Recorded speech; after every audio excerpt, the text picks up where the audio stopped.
How's it going today, folks? We got a 2017 Lincoln Continental here that had some unwelcome residents, furry munchy boys.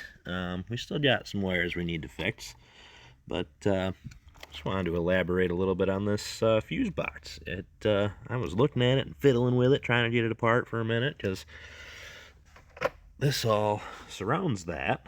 And I was like, how do I get this sucker out of here? Because couldn't get access to the top side of it to like deep in it and really get a look at it. Well, I was trying to avoid this, but end all be all, pull fuses all and relays all out of it, and then you can get these guys out of it, and then that sucker slides right out of there. So that helped a lot. But moral of the story is when you park your car in the grass, you just shouldn't do that, because rodents live out there, and rodents eat wires.